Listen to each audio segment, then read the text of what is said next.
sorrow. School officials have yet on unsolved crimes.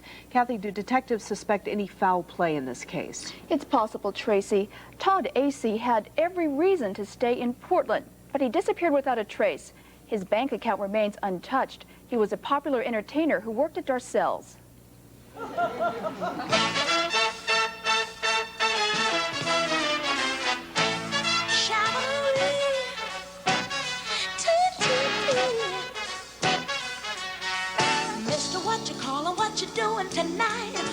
Lyndsy Alexander, always in the mood to entertain. Tall, slender, and sexy on stage. Lyndsy Alexander is also Todd Lyndsy, a 26-year-old man who impersonates women. Lyndsy has been missing since May. Todd Lyndsy disappeared on May 26, 1989 at approximately 3 a.m. from a bar most people know as Flossie's. It's also known as the Silverado downtown. He was dressed as a female. He was last seen by his roommate as they were sitting on a bench on West Burnside Street, about 13th Avenue. The roommate left at that time. Todd walked back to the bar. He did not see him go into the bar. Saw him disappear around the corner, and that's the last he's been seen. I'll never forget that Thursday night. We did one show. There was nobody in the audience that evening that stayed around. The night was a regular kind of a night. I started worrying Friday, the next day. I heard about the fact that Lyndsy did not go back to her apartment.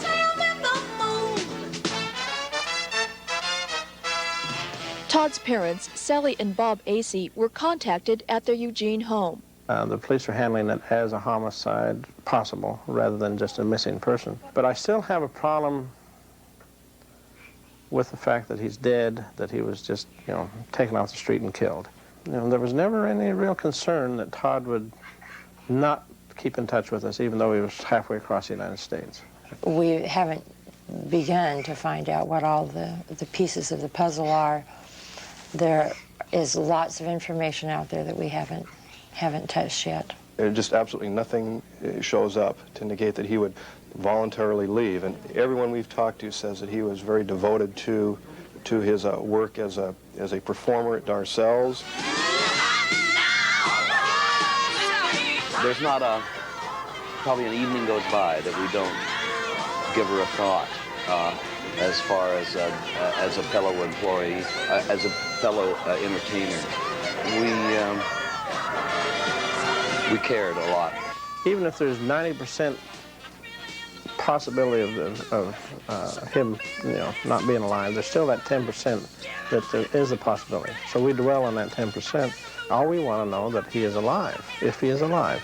I'm missing a good friend and a great void on our stage. She's a great little performer. Portland police detectives ask anyone with information about Todd Lyndsy, who also goes by the stage name Lyndsy Alexander, to call them at area code 503-796-3479. Police say Todd Lyndsy was last seen dressed as a woman, wearing a black miniskirt, high heels, and a green designer jacket. Pete and Tracy. Kathy, is there a common thread that runs through all these unsolved cases that you've been profiling this week? Certainly the common thread is this, that in each case we looked at, police spent hundreds of hours investigating leads and came up with nothing. So they need the public to help solve these very frustrating cases. Still so many loose ends. Thank you, Ken. Time kissing babies, Miss Terry smooches some all-but-forgotten veterans. She's running in the race to become the mayor of Yountville, California, and about to shake this tiny town up.